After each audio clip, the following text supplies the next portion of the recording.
मित्रों 1987 रिलायंस कप का तीसरा मैच 9 अक्टूबर 1987 को मद्रास में खेला गया था, चेपॉक स्टेडियम, इंडिया ऑस्ट्रेलिया के बीच में।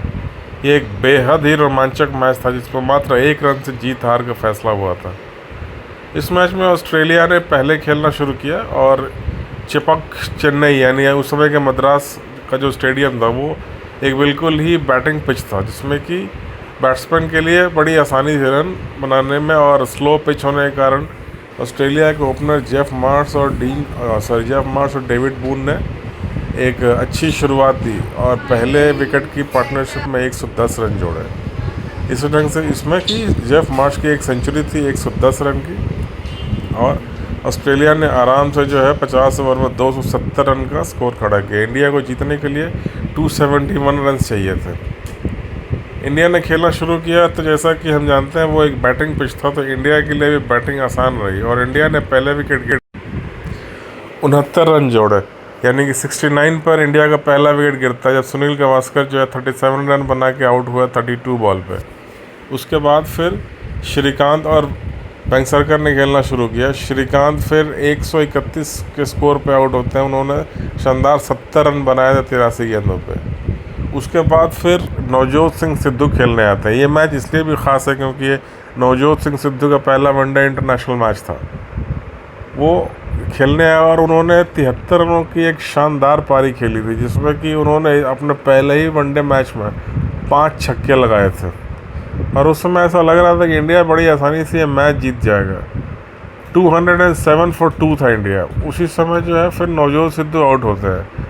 उस समय मात्र इंडिया को अब जीतने के लिए 64 रन 64 रन चाहिए थे और उसके 7 विकेट हाथ में थे। रन रेट भी 6 रन से नीचे था, लेकिन तभी क्रेग मैकडर्मट अपने दूसरे स्पेल में वापस आते हैं। एलन बॉर्डर ने एक स्मार्ट मूव करते हुए जो है अपने top most bowler Craig McDermott को मिडिल ओवर्स में वापस ले आए, लगभग 36वें या 37वें ओवर में। वो जानते थे कि अगर मैं 3 या 4 ओवर मैकडर्मट से कराता हूँ, रिस्क लेता हूँ, अगर मैकडर्मट ने 2-3 विकेट निकाल दिए मिडिल ऑर्डर के, तो फिर जो इंडिया की मिडिल ऑर्डर ढह भी सकती है, कोलैप्स हो सकता है। नहीं तो अगर हम 45 ओवर 42 ओवर का वेट करेंगे, उसके बाद एंड में हम ले आएंगे अपने टॉप बॉलर्स को, तब तक इंडिया जीत के नज़दीक पहुँच चुका होगा, क्योंकि उसमें मात्र 64 रन चाहिए थे जीतने के लिए और इंडिया के 7 विकेट्स हाथ में थे। और एलन बॉर्डर का ये अग्रेसिव स्मार्ट मूव काम कर गया।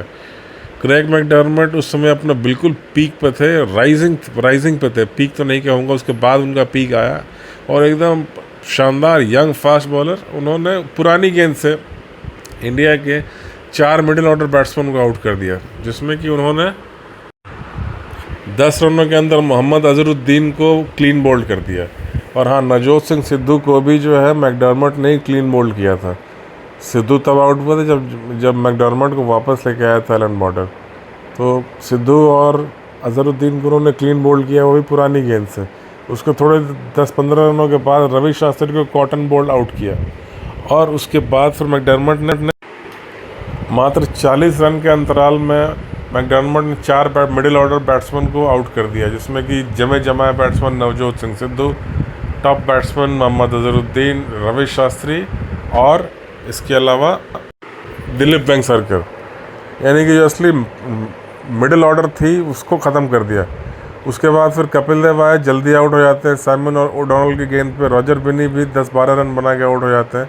यानी कि मैकडर्मट ने 40 रन के अंदर 4 विकेट आउट कर दिए। 207 पे 2 था इंडिया और 246 पे 6 हो गया था। उसके बाद लास्ट के 3 विकेट और जल्दी कोलैप्स हो जाते हैं, इसमें कि कपिल देव, किरण मोरे, रॉजर बिनी के विकेट शामिल थे। अब अंतिम पेयर जो है क्रीज पे थी। मनिंदर सिंह के सामने जो है लास्ट ओवर फेंकने आते हैं स्टीव वॉ, और उस समय 3 या 4 रन बनाने थे, जिसमें कि मनिंदर सिंह बिल्कुल लास्ट बॉल फेस करनी थी उनको, या 2 बॉल में 2 रन बाकी थे। अगर इंडिया 1 रन भी बना लेता तो कम से कम मैच टाई हो जाता।